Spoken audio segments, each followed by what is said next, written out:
देखो बच्चों, हम लोगों का आज का टॉपिक है fundamental theorem of arithmetic. Exercise 1.1 का हम अध्ययन करेंगे। 1.1 इसमें fundamental theorem of arithmetic natural number से ही रिलेटेड है। सबसे पहले हम इसको समझाने के लिए, फंडामेंटल थ्योरम ऑफ अरिथमेटिक को समझने के लिए पहले नेचुरल नंबर पर ही हम चलते हैं। जैसे नेचुरल नंबर आप 1, 2, 3, 4, 5, 6, 7, 8, 9, 10 और ऐसे लिखते चले जाएंगे हम। इसमें हमने प्राइम नंबर्स की बात की थी। प्राइम नंबर पिछले दिनों हमने प्राइम नंबर्स की चर्चा किया था। उसमें आप ध्यान देंगे कि कुछ नंबर ऐसे हैं जो स्वयं से ही कटेंगे, स्वयं से ही विभाजित होंगे, अन्यथा एक से विभाजित होंगे। तो अगर एक को हम हटा दें, क्योंकि हम एक को अगर हटा देते हैं तो हमारे नंबर 2, 3, 4, 5 ऐसे आते हैं। तो प्राइम नंबर वे होते हैं जो स्वयं से विभाजित होते हैं, किसी और अंक से न विभाजित हो। तो ऐसे अंकों में पहला अंक 2 आता है।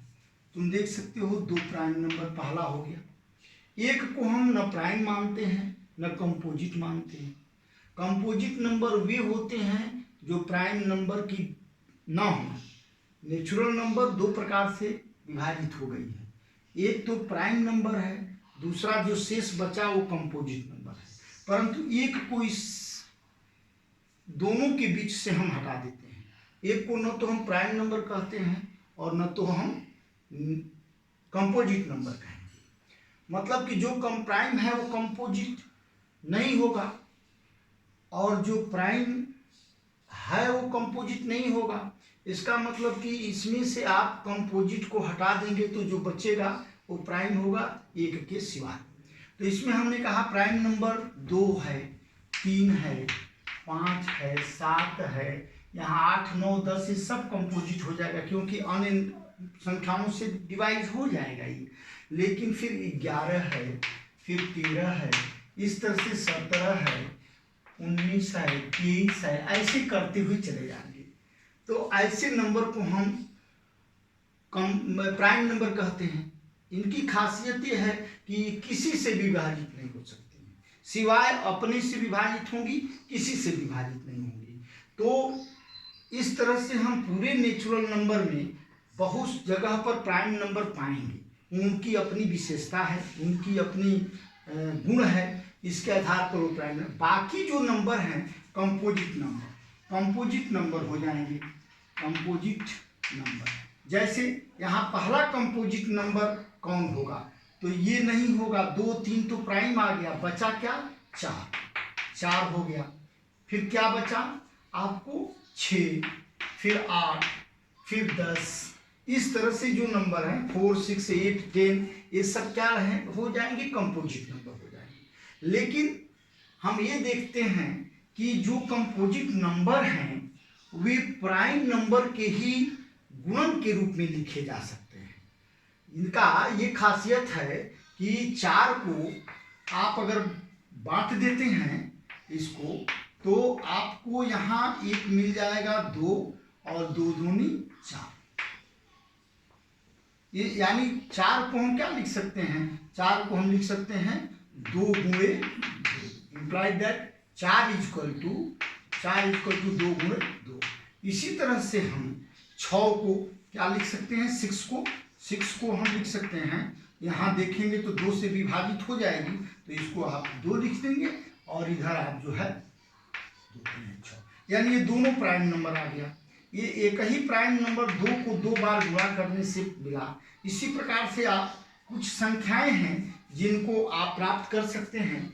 जैसे में हम अगर 140 को इसके रूप में लिखना चाहते हैं, जैसे 140, ये एक्सरसाइज 1.1 का पहला सवाल है जिसको हम प्राइम फैक्टर के रूप में लिखना चाहते हैं।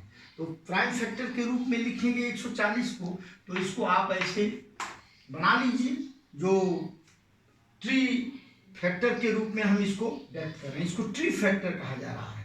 140 को आप डिवाइड करना चाहते हैं, तो पहला प्राइम नंबर 2 है, 2 से आप डिवाइड करेंगे यहाँ, तो 2 से डिवाइड हो जाएगा, क्योंकि 2 का डिवीजन का ये रूल है कि वह संख्या, वह नंबर जिसके यूनिट प्लेस पर 0 हो या इवन नंबर हो, कोई भी इवन नंबर हो, ये 2 से डिवाइड हो जाएगा। तो 2 से हम इसको डिवाइड कर सकते हैं। हाँ, तो डिवीजन के बाद जो आएगा वो आएगा जो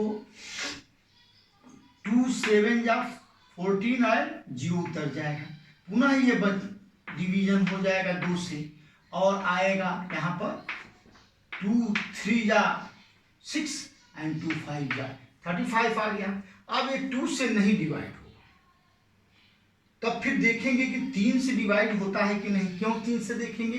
क्योंकि ये 3 उसके बाद की प्राइम नंबर है, तो 3 से देखेंगे तो हम देखते हैं कि ये 3 की डिविजिबिलिटी की रूल है, विभाजन का 3 से विभाजन होने का रूल है कि इनकी संख्याओं का जो अंक डिजिट का है, इस संख्या के जो डिजिट हैं उनका जोड़ देखो 3 से विभाजित होता है कि नहीं। जैसे 3 + 5, अब इनको जो 8 आ गया, 8 आ गया, क्या 8 जो है वो 3 से विभाजित होगा? 3 के टेबल में नहीं आ पा रहा है ये, अतः ये हम 3 से विभाजित नहीं कर पाएंगे। 3 के बाद जो प्राइम नंबर बचता है 5 से ये विभाजित, 5 के विभाजन का रूल है कि इसके संख्या के यूनिट प्लेस पर 5 या 0 हो तो वो संख्या विभाजित हो सकता है। तो देखिए 35 में इसके यूनिट प्लेस पर 5 है, अतः यह 5 से विभाजित हो जाएगा।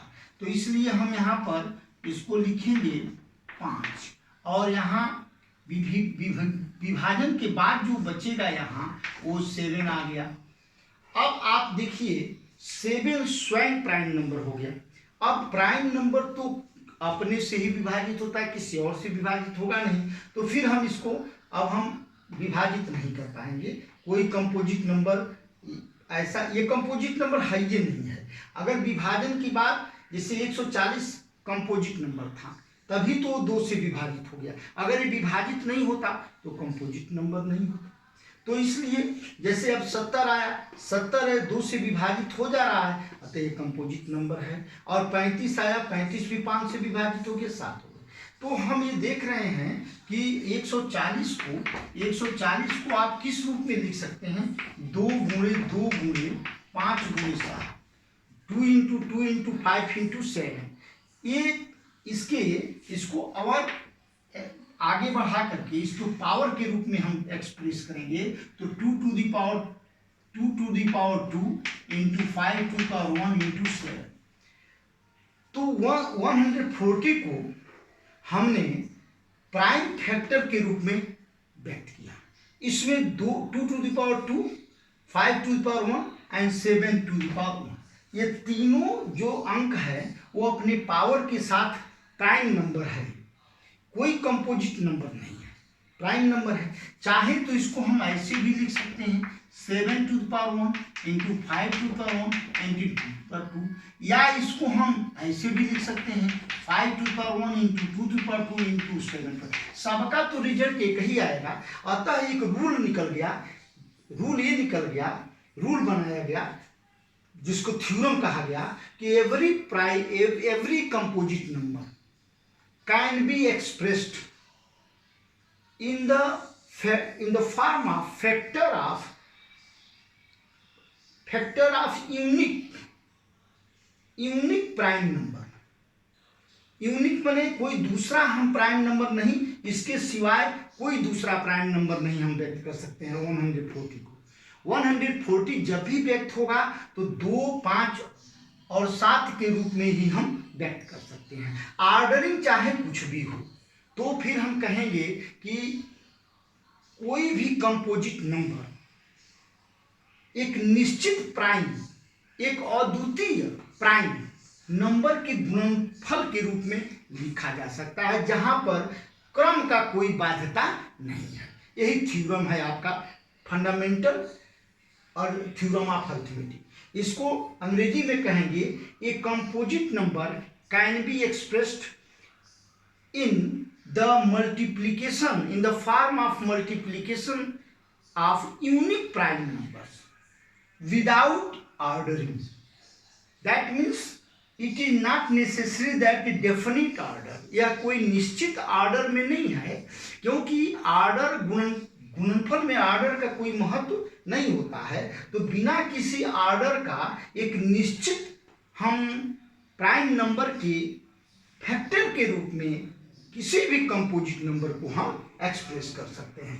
तो आप लोगों को ये महत्वपूर्ण टॉपिक है, फंडामेंटल थ्योरम ऑफ अरिथमेटिक बहुत ही महत्वपूर्ण टॉपिक है। इस टॉपिक पे इस थ्योरम को आप एक्सप्रेस करके मैंने प्राइम नंबर कंपोजिट नंबर के माध्यम से आपको दिखाने की कोशिश किया है कि देखिए कोई भी कंपोजिट नंबर ले लीजिए, जब भी वो फैक्टर करेंगे उसको, तो जो अंतिम फैक्टर बनेगा वो प्राइम नंबर के रूप में ही संख्याएं आएंगी, गुणन के रूप में। तो हम किसी भी नंबर को ले सकते हैं और ऐसा दिखा सकते हैं। जैसे हम एक और नंबर ले लेते हैं, जैसे 3825। ये भी एक्सरसाइज 1.1 का पहला सवाल है, उसको आप देखेंगे। एनसीईआरटी का बुक जो यूपी बोर्ड में भी लागू किया गया है, सिर्फ अंतर यह है कि हिंदी मीडियम और इंग्लिश मीडियम, तो कोई फर्क नहीं पड़ता है, विषय वस्तु वही है। आप लोग एनसीईआरटी के बुक को फॉलो कीजिए। और मैं ये कह रहा हूँ, एक कंपोजिट नंबर मैं लेता हूँ 3825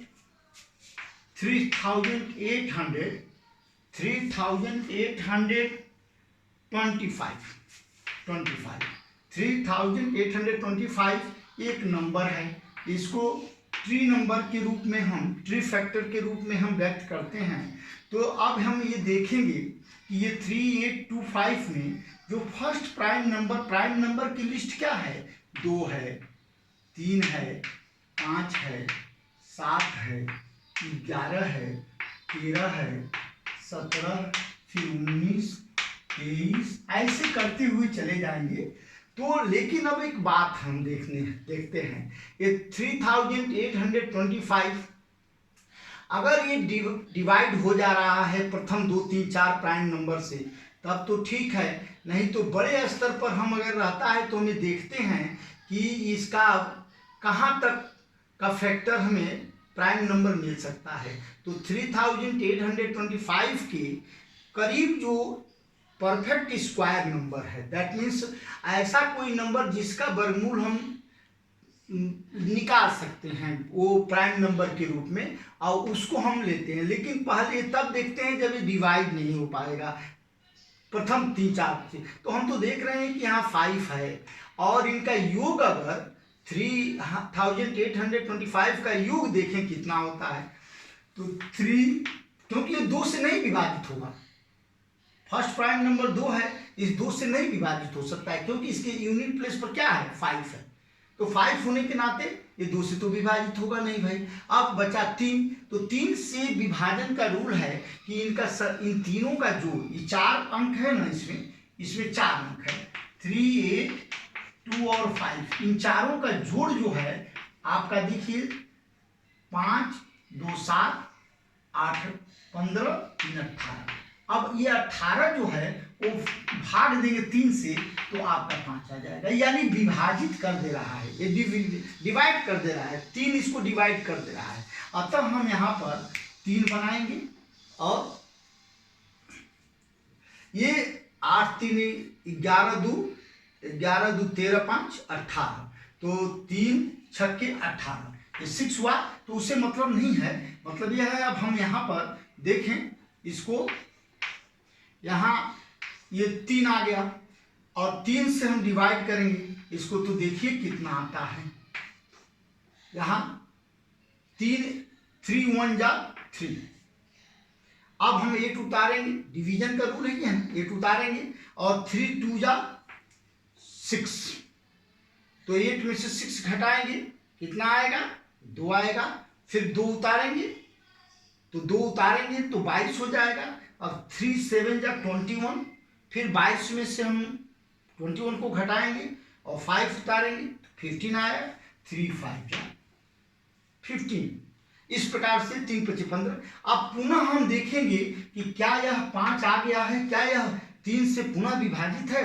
तो देख लीजिए, 1 धन 2 धन 7 धन 5 इक्वल टू आप 7 5 12 2 14 15, ये भी तो 3 से विभाजित हो जाएगा। तो पुनः हम यहाँ पर 3 लिखेंगे और इसको जो है पुनः हम यहाँ पर 3 बनाएंगे और 3 का 3 चौको 12, 3 दूनी 6, 3 5 15, ये पुनः आ गया आपका 425। अब हम देखेंगे कि क्या है, 4 2 6 5 11 कहाँ विभाजित हो रहा है। तो ये जो है 4 2 6 5 11, ये 2 3 से विभाजित नहीं कर पाएगा। अतः हम अब यहाँ पर 3 जो हमारा प्राइम नंबर था उससे हम विभाजित करते चले आ रहे थे। अब ये 3 से विभाजित नहीं होगा, तो उसके आगे का प्राइम नंबर हम देखेंगे 5 है। अब 5 से इसका विभाजन हो जाएगा। कारण क्यों? क्योंकि इसकी यूनिट प्लेस पर 5 है या 0। 5 की विभाजिता का नियम है कि यूनिट प्लेस पर 5 या 0 हो तो विभाजन होना चाहिए। तो इसका हम 5 से विभाजन हो जाएगा। तो हम यहाँ पर फिर लिखेंगे, ये 5 आया और विभाजन के बाद अब हम इसको लिखेंगे 5 8 जा 40, 5 8 40, ये हो गया। अब 2 और 5 5 25। फिर हम जो है इसको देखेंगे तो ये पुनः 5 आ गया, अतः फिर 5 से विभाजन चला जाएगा ये, और 5 1 जा 5 और फिर 5 7 जा यह 17। इस प्रकार से 17 25 85 हो गया। इस प्रकार से हम 3825 को हम लिख सकते हैं 3 × 3 × 5 × 5 × 17।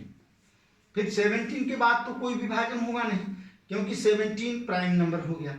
तो हम ये 3 3 5 5 इसको हम ऐसे पावर के रूप में लिखेंगे। अब हमारा ये 3825 is a composite number which is expressed in the form of multiplication of prime numbers, power of prime numbers, and it is the rule of fundamental theorem of arithmetic। यही जो रूल है वो फंडामेंटल थ्योरम ऑफ अरिथमेटिक है कि किसी भी composite number को हम definite prime number, unique prime number कह सकते हो, न द्वितीय, अद्वितीय, इसको हिंदी में अद्वितीय कहेंगे, दूसरा कोई नहीं, ऐसा कोई संख्या प्राइम नंबर नहीं मिलने वाला है जो 3 5 17 के अलावा किसी से इसको विभाजन किया जा सके। अतः यह यूनिवर्सल ट्रूथ हो गया है आपका कि 3 2 5 2 एंड 17, ये जो नंबर मिलेगा इसी की मल्टीप्लिकेशन से हम एक कंपोजिट नंबर 3825 प्राप्त करेंगे। अब बात आई कि इसकी विदाउट आर्डरिंग, ये भी कहता है फंडामेंटल थ्योरम कि a composite number can expressed in the form of multiplication of prime numbers but without any order, बिना किसी ऑर्डर का। दैट मीन्स हम इसको 3 की जगह पर 5 लिख सकते हैं और 5 के जगह पर 17 लिख सकते हैं, कोई प्रभाव नहीं पड़ेगा। संख्याओं का गुणा करने पर परिणाम चाहे वो कोई भी क्रम लें, हम लेफ्ट से राइट की ओर चलें या राइट से लेफ्ट, तो हमारा वही आएगा। अतः ये चीज हमको प्राप्त हो गया। 3825 को हमने इस रूप में लिख लिया। इस प्रकार से किसी भी प्राइम नंबर्स को, किसी भी कंपोजिट नंबर को प्राइम नंबर्स के रूप में एक्सप्रेस कर सकते हैं। ये आपका, अब हमने ये फैक्टर निकालने की विधि आपको बताई। फैक्टर कैसे निकाल सकते हैं, एक बड़ा सा हम लेते हैं 7429, 7429। थोड़ा सा देखें इसको, आप देखेंगे कि 7429 ये जो नंबर है वह बड़ा है। अब चूंकि हम इसको कैसे डिसाइड करेंगे, तो पहले इसका फैक्टर निकालना चाहते हैं। तो प्रथम हम संख्याओं से देखें तो 2 से तो इसका डिवीजन होगा नहीं, 3 से डिवीजन होता है कि नहीं होता है। तो 7 4 11, 11 2 13, 13 और 9 आपका हो जाएगा 20, 13 और देखिए 7 4 11, 11 2 13, 13 9 22 हो गया, जो 3 से नहीं विभाजित होगा।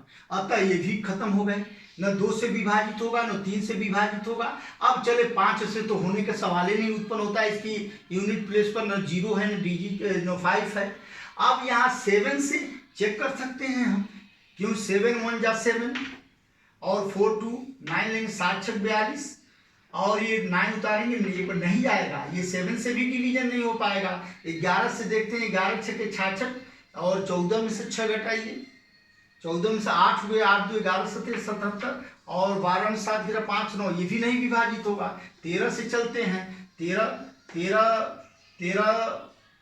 25 65। देखिए हम आप लोगों से ये आग्रह करेंगे कि आप टेबल याद कर लीजिए, टेबल कम से कम 20 तक याद होना चाहिए सभी बच्चों को, क्योंकि आगे की पढ़ाई हो तो उसमें आप बिना टेबल का कहीं कोई काम होने वाला नहीं है। कहीं भी गणित आप पढ़ नहीं पाएंगे। हम तो उन बच्चों को भी, उन प्रतियोगी परीक्षाओं को भी आगाह करना चाहते हैं, प्रतियोगी परीक्षा देने वाले छात्र जो एसएससी की परीक्षा देते हैं, रेलवे की परीक्षा देते हैं, बैंक की परीक्षा देते हैं, टीईटी दे रहे हैं, सीटीईटी दे रहे हैं, तमाम परीक्षाएं दे रहे हैं जो बिना मैथमेटिक्स का नहीं हो सकता है। चाहे पुलिस की भर्ती हो, चाहे मिलिट्री की भर्ती हो, दौड़ते रह जाएंगे, शरीर बनाते रह जाएंगे, जब तक गणित नहीं आएगा तब तक नहीं होगा। अतः गणित इतना आवश्यक चीज है कि आपको पढ़ना ही पढ़ना है, बगैर गणित का कोई कंपटीशन पास नहीं कर सकता है बालक। तो नौकरी के लिए, किसी प्रोफेशनल परीक्षा की तैयारी कर रहे हैं तो गणित की बहुत जरूरी है। और गणित पढ़ेगा आदमी, जोड़ घटाना गुणा भाग के बाद ये पहाड़ा बहुत जरूरी है। पहाड़ा न याद हो तो आप कोई भी काम नहीं कर सकते हैं। तो मैं प्रतियोगी परीक्षाओं की तैयारी करने वाले समस्त अभ्यर्थियों से भी आग्रह करता हूं कि हमारा यह जो क्लास 10th का है या कोई भी, हम तो ये कह रहे हैं कि 6 से लेकर के 10 तक की परीक्षा, 6 से लेकर 10 तक की जो क्लास चलती हैं उनमें पहले आप बैठें और बेसिक नॉलेज लें, तब तो एक्सपर्ट होकर के इन प्रश्नों का, हम तो देखते हैं कि इनके अलावा और कोई प्रश्न नहीं आते हैं। तो वे समस्त बच्चों को भी लाभ होगा जो प्रतियोगी परीक्षाओं की तैयारी कर रहे हैं, उनको भी इसमें जुड़ जाना चाहिए। तो अब इसमें हमको फैक्टर तैयार करना है, तो फैक्टर हम 13 तक देखे हैं, नहीं हुआ है। तो अब आप 17 को देखिए, 17 देखेंगे तो सपोज कीजिए, अब भाग देकर देख लीजिए कि 17 से डिवाइड हो रहा है कि नहीं हो रहा है। तो 17 का पहाड़ा हमें चाहिए, तो 17 का 17, 17 दूनी 34, 17 तिया 51 और 17 चौको 68। तो 74 से कम है, तो 17 चौको 68 में 14 में से 8 घटेगा, 68 में 8 तो कितना आएगा, 14 में से 8 घटेगा तो 6 आएगा, 2 आएगा। फिर 17 तिया 51 हुआ, अब 62 में से 51 घटाएंगे तो 11 आएगा और 9 तारीख 119, 17 7 119, अर्थात यहाँ वो मिल गया। यही है 17 प्राइम नंबर, जो पहला प्राइम नंबर बना जो इसको डिवाइड करने वाला है। अब आप 17 यहाँ आप लिख दीजिए 17 और फिर अब ट्री बना दीजिए। आपका ये हो जाएगा 17 तिया 51, 17 चौको 68 हो गया और 14 में से 8 घटा 6 आया और 6 2 62 हुआ, 17 तिया 51 हो गया, 11 शेष बचा और फिर 9 उतारेंगे, 117 से 437 हो गया। अब पुनः 437 को हम फैक्टर करेंगे, तो अब ये तो है, ये अब इधर तो हमको मिलेगा ही नहीं, जब भी मिलेगा आगे मिलेगा, क्योंकि इसीलिए हम क्रम से चलते हैं, जिगजैग मत चलिए। जिगजैग चलेंगे तो दिक्कत हो जाएगी, किसको लें किसको ना लें, आप कैंसिल करते चाहिए, न ये मिला न ये मिला न ये मिला न ये मिला न ये मिला न ये मिला, ये मिल गया।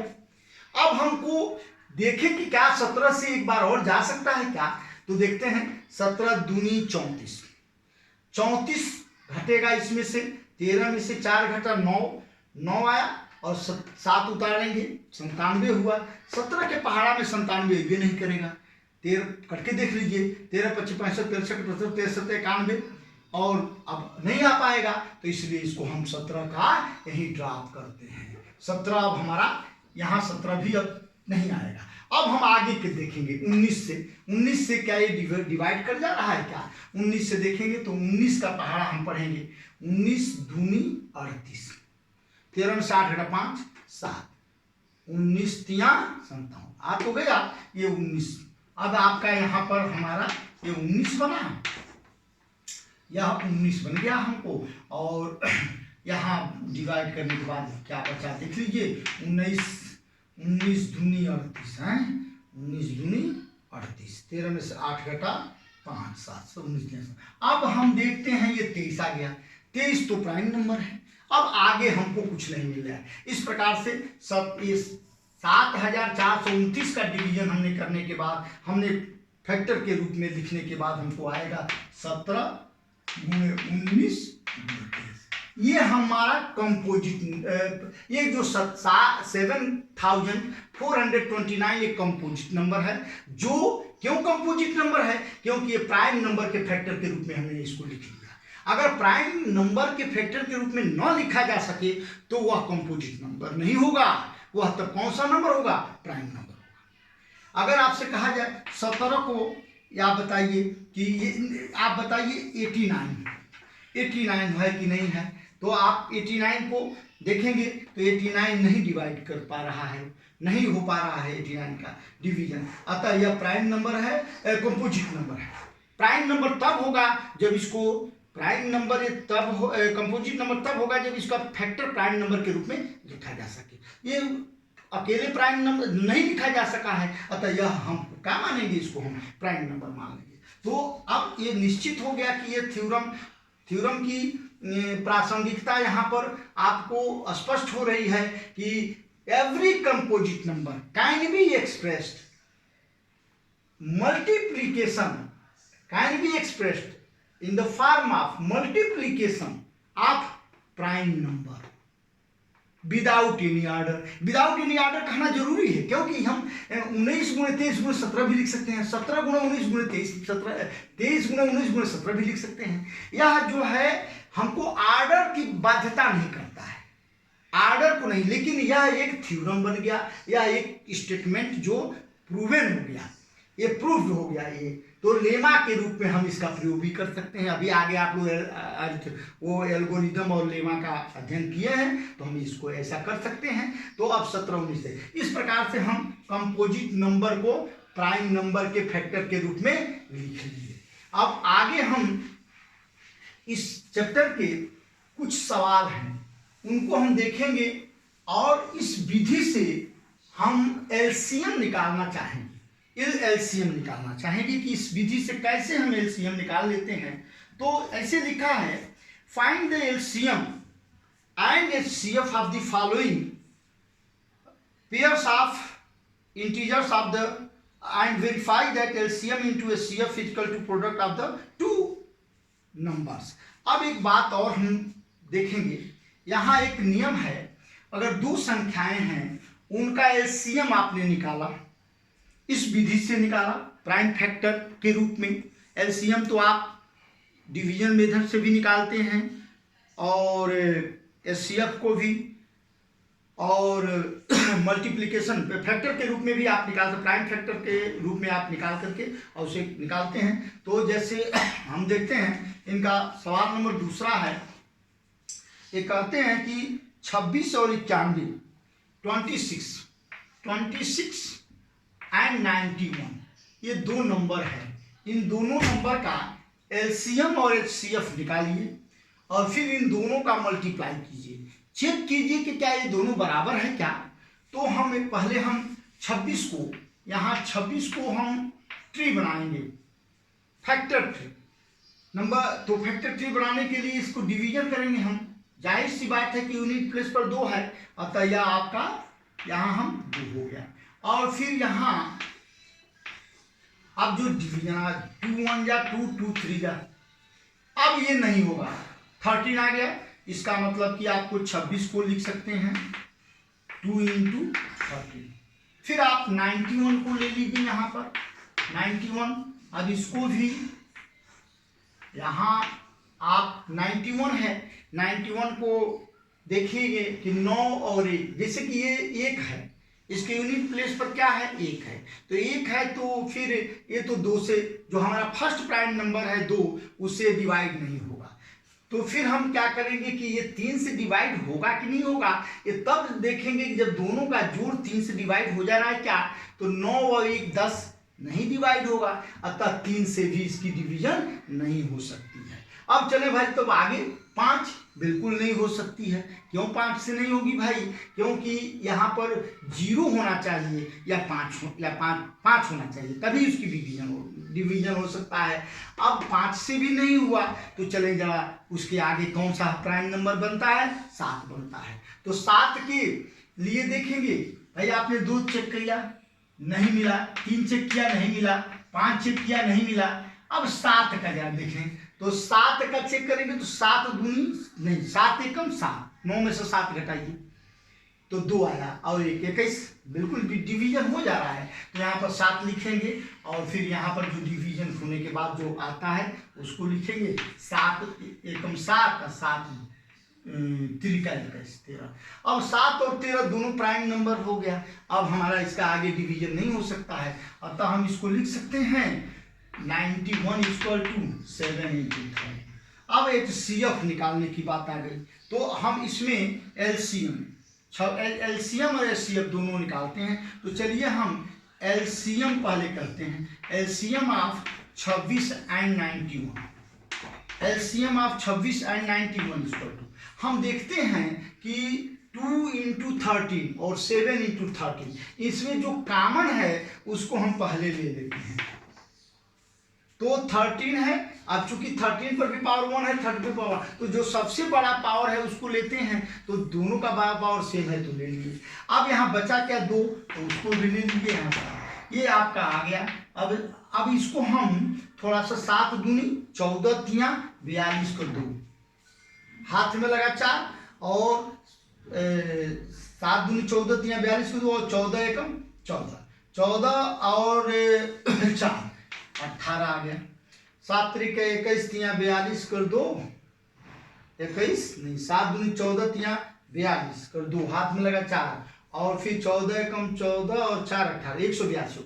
अब चलिए HCF 26 और 91। अब HCF का मतलब होता है, देखिए LCM का मतलब होता है लोवेस्ट कॉमन मल्टीप्लाई, मतलब ये इन दोनों संख्याओं से वह छोटी से छोटी संख्या, वह छोटी से छोटी संख्या जो 26 और 91 से विभाजित हो जाए, तो वह संख्या कौन बनेगी, वह 182 ऐसी छोटी से छोटी संख्या है जो दोनों से विभाजित हो जाती है। अब HCF क्या कहता है, हाईएस्ट कॉमन फैक्टर। अब ये 26 और 91 का हाईएस्ट कॉमन फैक्टर क्या है, तो अब ऐसा इसका फैक्टर कि दोनों में कि वह सबसे बड़ा हो और दोनों को विभाजित कर देता हो, ये हाईएस्ट कॉमन फैक्टर और लोएस्ट कॉमन मल्टीप्लायर हो गया। तो हाईएस्ट कॉमन फैक्टर इस दोनों को विभाजित करने वाला सबसे बड़ी संख्या, तो दोनों को विभाजित करने वाला सबसे बड़ी संख्या यहाँ क्या 2 × 13 और 7 × 13, तो 13 इसमें भी है 13 इसमें भी, अर्थात ये 13 आ गया। अब हम देयरफॉर एलसीएम 26 91 गुणे HCF 26 91, अब बराबर हम देखते हैं यहाँ पर 182 गुणे 13 बराबर आया कितना देख लीजिए, तो 13 दूनी 26 का 6, हाथ पहाड़ा याद होना चाहिए भाई, पहाड़ा जिसको नहीं याद है आज ही जाइए याद कर लीजिए, लेकिन बगैर पहाड़ा याद किए गणित नामक सब्जेक्ट को छूइए मत। 13 दूनी 26 का 6, हाथ में लगा 2, अब और 13 अट्ठे 104 और 113 दूनी 26 का 6, हाथ में लगा 2 और 13 अट्ठे 104 और 2 104 2 106 का 6, हाथ में लगा 10 और 13 कम 13 10 30। ये 2366 आया। जरा इसका गुणा करके देख लेते हैं, इन दोनों का गुणा करके देख लेते हैं कितना आया। तो अब दोनों को, अब 26 गुणे 91, अब 26 गुणे 91, भाई 91 का पहाड़ा भी आपको याद नहीं करना चाहिए, लेकिन अगर 20 का 10 तक का पहाड़ा याद है तो 91 का पहाड़ा आपने ऑटोमेटिक कर लिया, क्योंकि 91 में से 1 कम कर दीजिए तो 10 हुआ, 90 हुआ, और 90 में 0 हटा दीजिए तो 9 हुआ। तो 9 का पहाड़ा 6 बार पढ़ लीजिए, 9 छक 54, और उसमें 0 बढ़ा दीजिए तो 540। तो 90 छक्के 540 हो गया, और 1 छक्के 6, तो 540 में 6 जोड़ दीजिए तो 546, यानी 91 छक्के 546, 546 का 6, 546 का 6 हुआ, हाथ में लगा कितना 54। अब 90 दूनी करिए तो फिर वही बात, 91 दूनी हुए तो 90 दूनी हो गया 180, और 2 182, और 182 में 54 जोड़ दीजिए, 182 में 54, 4 2 6, 8 5 13 3, 236, 236। अरे भाई ये भी 2366 आ गया, और ये भी 2366 आ गया। एक नया रिजल्ट हम लोगों के सामने आ गया। हम ये देख रहे हैं कि एलसीएम जो होता है, एलसीएम और एचसीएफ का गुणनफल जो 2366 आया, और यहाँ जो दोनों को आपस में गुणा किया 2366, ये दोनों आपस में बराबर हो गया। अर्थात एक नया नियम आप जान जाएंगे, एक रूल जान जाएंगे एचसीएफ, लेकिन 2 संख्याओं के लिए ही है। ये 3 संख्याओं या 2 से अधिक की संख्याओं के लिए ये रूल नहीं आपको लागू होगा। ये 2 संख्याओं के लिए है। अगर 2 संख्याएं ए और बी हैं, सपोज कीजिए, एक संख्या LCM of A, LCM of A B, और हम ऐसे लिखते हैं LCM of A B into HCF of A B equal to A गुणे बी। यह जो है हमारा एक फार्मूला हो गया, एलसीएम ऑफ ए बी और HCF of A B equal to A गुणे बी। माने 2 संख्याएं ए और बी क्या है, यदि ए और बी 2 संख्याएं हैं, यदि ए और बी 2 संख्याएं हैं तो एलसीएम ऑफ ए बी गुणे HCF of A B equal to A गुणे बी। यह हमारा इस सिद्धांत की सहायता से, इस फार्मूला की सहायता से आप एक सवाल लगा सकते हैं। इसमें दे रखा है कि गिवन दैट, ये सवाल नंबर 4 है, ये चौथे सवाल को लिखेंगे। इसमें एनसीईआरटी का एक्सरसाइज 1.2 है, ये 1.1 नहीं है, 1.2 है। एक्सरसाइज 1.2 में ये सवाल आया है चौथा, एचसीएफ दिया है, एचसीएफ ऑफ 657 इक्वल टू 9 दिया है।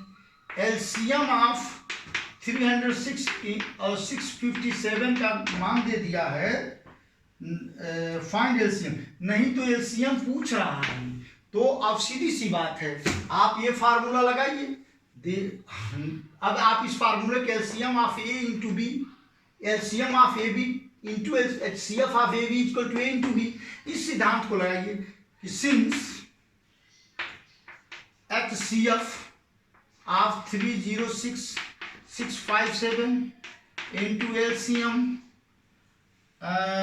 306657 इक्वल टू 306 इंटू 657। अब इसमें से जो दिया है वहां रख दें। हमको क्या दिया है, ये दिया है 9, हमको प्राप्त करना है LCM. Therefore LCM 306657 equal to 306 into 657 divided by HCF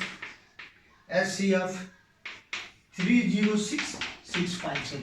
अब आप जो है यहाँ मान पुट कीजिए, जो दिया हुआ है 306 इंटू 657 डिवाइडेड बाई 9। ये 9 हो गया। अब पुनः आप डिवाइड कर दीजिए इसको, तो 9, पहले देख लीजिए कि कटेगा कि नहीं, वैसे डिवीजन। अब 9 की डिवीजन क्या है कि अगर इन तीनों का जोड़ 9 से विभाजित हो जाता है, मैंने 6, 5, 7 का जोड़ 9 से विभाजित हो जाता है, ये संख्या 9 से विभाजित हो जाएगी। तो जोड़िए जरा, 6, 5, 13, 7, 13, 7 तो आपका 20 हो गया। 6, 5, 13, 7, 20। ये 9 से तो विभाजित नहीं होगा, लेकिन 657 है ना, तो आपका 9 7 63, और ये 6, 5, 11, 7, 18 ना हुआ। जोड़ ही हम गलत जोड़ रहे तो कहाँ से विभाजित? 6, 5, 11, 7, 18, 18 तो विभाजित हो ही जाएगा 9 से, तो ये 9 से। तो अब देखिए 9, 9 7, अब ये 5 है तो 9 7 63, 9 7 63 हो गया। और घटाइए 65 में से 63, 2 आया और 7 उतारिए, 27 हुआ, तो 9 3 27। अब 306 गुणे 73, इसको फिर हम देखिए, अगर हमको 1 से लेकर 10 तक का पहाड़ा है तो 73 का पहाड़ा हम आराम से पढ़ लेंगे। कैसे? देखिए हमारे साथ ध्यान दीजिए, गणित में पहाड़ा का बहुत रोल है। अगर गणित में पहाड़े 10 तक भी याद हैं तो हम गुणा कर लेंगे, लेकिन 20 तक पहाड़ा तो अनिवार्यतः याद कर लेना चाहिए। आपको गणित में गणित के काम करना है और गणित से संबंधित परीक्षाओं को देना है। परीक्षा तो देना ही देना है। कौन ऐसा परीक्षा है जिसमें गणित नहीं आता है? बगैर गणित का कोई नौकरी मिलने वाली नहीं है भाई। और मजाक नहीं करना है, पढ़ना है तो पहाड़ा याद करना है। और नहीं पहाड़ा याद करेंगे तो फिर पढ़ाई लिखाई छोड़ दीजिए, जाइए दूसरा धंधा कीजिए, लेकिन भाई पहाड़ा याद कर लीजिए। हम तो बहुत स्ट्रिक्ट है पहाड़े के मामले में भाई, ध्यान दीजिए। आपको अगर पहाड़ा नहीं याद होगा तो पढ़ने का कोई मतलब नहीं है। अब 73 में 6 का गुणा करना है। हाँ, पहाड़ा याद करना चाहिए। 7 का पहाड़ा याद है तो 7 6 42 हो गया। और 73 को हम 2 भाग में तोड़ लिए, 70 धन 3 कर लिए, तो 70 का में 7 है और 0 उसके आगे रहता है, तो 7 का पहाड़ा तो 6 बार हो जाएगा ना, 7 6 42, और उसमें 0 जोड़ लीजिए तो 420 आ गया। और 3 बचा जो, उसका 3 6 18, तो 420 में 18 कोई जोड़ लेगा, 438 आ जाएगा। और 438 में 8 यहाँ रख दीजिए। 438 जो होता है उसमें 8 यूनिट प्लेस पर है, ध्यान दीजिए, मैंने उतार दिया। अब बचा कितना भाई? तो 43 बचा। अब इस 43 को आप हासिल के रूप में लिखे रहिए 43 को। अब आप क्या करेंगे? फिर 73 में 0 का गुणा करिएगा। किसी भी संख्या का 0 बार में ले जाएंगे तो 0 73 सुनाए शून्य। अब शून्य में जो आपका हासिल आया है उसको जोड़िए, तो हासिल 43 था, तो 43 में शून्य जोड़ेंगे तो कितना हुआ? 43 ही ना हुआ, तो 43 का यूनिट प्लेस पर जो है लिख दीजिए। अब हासिल आपका 4 बचा, अभी भी हासिल 4 बचा, लेकिन अब इसका गुणा इसमें करिए तो 73 3। अब वैसे गुणा क्या करना है? 3 3 9 3 7 21, आपका 219 हो गया। अरे 3 3 9 3 7 21, 219 हो गया। उसमें 4 जोड़ दीजिए, तो 219 में 4 जोड़ेंगे तो कितना आएगा? 219 में 4 जोड़ना है, 9 4, हाँ, तो 223। 219 में 4 जोड़ दीजिए, 219 में तो 9 4 13 1 2 223 आ गया। अब आपका ये कितना उत्तर आ गया? इकाई दहाई सैकड़ा हजार 10 22,338। ये आपका हो गया एलसीएम 306 657 का। वैसे भी निकाल कर देखिए आ गया। तो ये फार्मूला के रूप में आप लोग याद कर लीजिए। दो संख्याओं का एलसीएम और एचसीएफ का गुणनफल उन दोनों संख्याओं के अलग अलग दोनों संख्याओं के गुणनफल के बराबर होता है। दो संख्याओं का एचसीएफ और एलसीएम उन दोनों संख्याओं के सीएफ और एलसीएम का गुणनफल उन दोनों संख्याओं के गुणनफल के बराबर होता है। इस सिद्धांत पर अगर इनमें से कोई 3 पता हो तो चौथा आपका ज्ञान हो जाएगा। हम लोग को 3 पता है, 1 2 संख्याएं दोनों है, सीएफ पता है, तीसरे हमको निकल गए। अब हम देखेंगे इसके आगे आपका एनसीईआरटी की बुक जो है उसमें हम देखेंगे ये फार्मूला 3 के लिए नहीं सिद्ध होता है। ये 3 के लिए ऐसा पॉसिबल नहीं है। 3 संख्याओं के लिए या अधिक संख्याओं के लिए ये पॉसिबल नहीं है। 3 संख्याओं के लिए अलग से कुछ रूल बन सकता है, लेकिन जरूरत क्या है, हम तो फिर 4 संख्या के लिए निकालना, 5 संख्या के लिए रूल निकालना। रूल केवल 2 संख्या के लिए है। 2 संख्याओं का एचसीएफ और 2 संख्याओं का एलसीएम का गुणनफल उन दोनों संख्याओं के गुणनफल के बराबर होता है। अब इसमें से कोई 3 मालूम है तो चौथा ऑटोमेटिक निकल जाएगा, लेकिन याद रखिएगा केवल 2 संख्याओं के लिए ही लागू होता है, इससे अधिक के संख्याओं के लिए नहीं लागू होता है। और अब हम देखेंगे एक सवाल है इसमें, check whether 6 to the power 9 can, इसमें 5वां सवाल है। इसमें कह रहा है कि चेक कीजिए कि 6 to the power 9 के with the digit 0 for any natural number n, end with the 0। अब कह रहे हैं 6 to the power n का end यानी यूनिट प्लेस पर 0 आएगा, ये चेक करना है।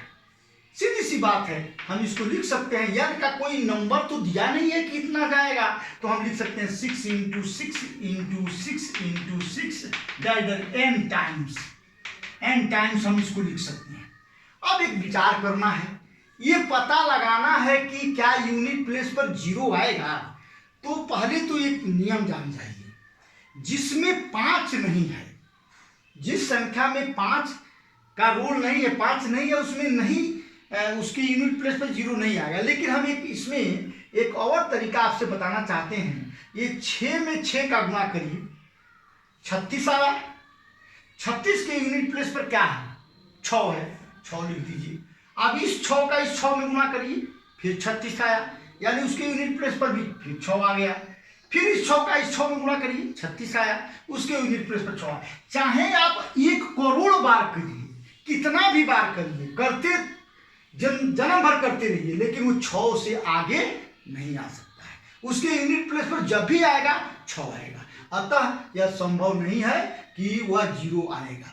आप अगर मान लीजिए आपसे कोई पूछे कि आप यहाँ पर 6 to the power, या अब जो ऑब्जेक्टिव टाइप की परीक्षा जो देते हैं, जो कंपटीशन के लिए जो प्रयास कर रहे हैं, घूम पुलिस की भर्ती में जा रहे हैं, मिलिट्री की भर्ती में जा रहे हैं, स्टाफ सिलेक्शन कमीशन की परीक्षाओं को दे रहे हैं, और ये रेलवे की परीक्षाओं को दे रहे हैं, बोर्ड की ये बैंक की परीक्षाओं को दे रहे हैं, ऐसे परीक्षा तैयारी करने वाले अभ्यर्थियों को मैं सलाह दे रहा हूँ, ये सवाल आता है उनके आएगा उनके परीक्षा में, तो उनको ये ध्यान रखना चाहिए कि कैसे हम इसको जनरलाइज में कैसे निकाल दें। अगर मान लीजिए यहाँ 200 दे दें और कहे कि 6 to the power 2200 के यूनिट प्लेस पर क्या होगा, दे दे आपका 3, 4, 5, 6 दे दे।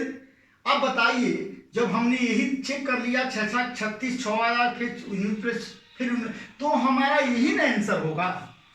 2, 3, 4, 5 में आंसर चाहे यहाँ कुछ भी रख दीजिए। अब आपसे एक प्रश्न मैं और भी दे रहा हूँ, अगर यहाँ पर अगर 2 to the power n हो, इस पर यूनिट प्लेस अगर पता लगाना हो, अगर ये पूछ दे 2 to the power 200 का मान बताइए जरा, तो 2 to the power 200 का मान आपको पता लगाना है। जाहिर सी बात है, इसको लिखते जाइए, 2 गुणे 2 गुणे 2 गुणे 2 गुणे 2 200 बार लिखेंगे, 200 बार।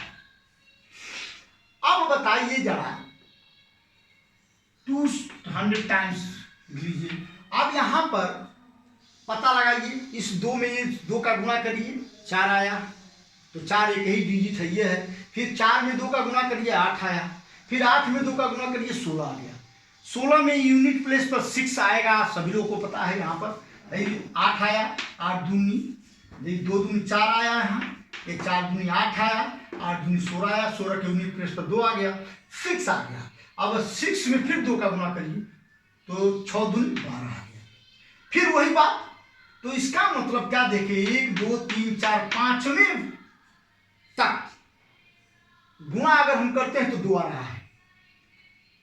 इसका मतलब ये 5 के देखिए तो क्या मल्टीपल में है, क्या तो है। 5 200 में 5 का भाग चला जाएगा, यानी कितना बार जा रहा है देखिए, यानी 40 बार अगर गुणा करें तो 2 ही आएगा।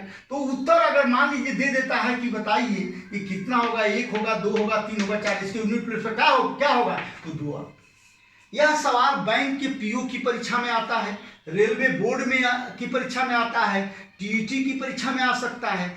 आप ध्यान दीजिए, हमारे ये जो ऑनलाइन पढ़ाई है, जो किसान इंटरमीडिएट कॉलेज की जो पढ़ाई चल रही है करकोल की, इसमें आप भाग लीजिए, आपका टीईटी निकल जाएगा, सीटीईटी निकल जाएगा, रेलवे निकल जाएगा। तो मैं उन अभ्यर्थियों, उन परीक्षार्थियों से भी आग्रह करता हूं कि वे हमारे इस वीडियो को देखा करें, जो लोग परीक्षा की तैयारी कर रहे हैं। निसंदेह उनको फायदा होगा और मैं एक से एक आसान तरीका बताऊंगा हल करने के लिए। अब यह सवाल इस तरह से मैंने कई परीक्षाओं को देखा, ये पूछते हैं। मैंने रेलवे की परीक्षा में देखा इसको पूछते हुए, स्टाफ सिलेक्शन कमीशन की परीक्षा में देखा पूछते हुए। जितने भी ये पुलिस वाले की परीक्षा तो बहुत आसान होता है, उसमें तो केवल 6, 7, 8 की गणित आती है, कहीं कुछ नहीं है। आप हमारे इस क्लास में को अटेंड कीजिए, आप निश्चित रूप से सफलता प्राप्त करेंगे। इसी प्रकार से अब इस में कुछ ऐसे सवाल हैं कि उसको आप लगा सकते हैं। जैसे में आपसे पूछा जाए, कहा जाए चेक, ये तो हो गया। अब आप वही कंपोजिट कंपाउंड नंबर निकालना है कि नहीं है, या कौन सा नंबर है। तो अब आप ऐसा करेंगे कि हम 1 से लेकर के 6 तक के प्रॉब्लम बता दिए हैं, छठवां भी वही है। कह रहा है 7 + 7 × 11 × 13 + 13 क्या कंपोजिट नंबर है? तो क्या आप देख लीजिए है कि नहीं है भाई।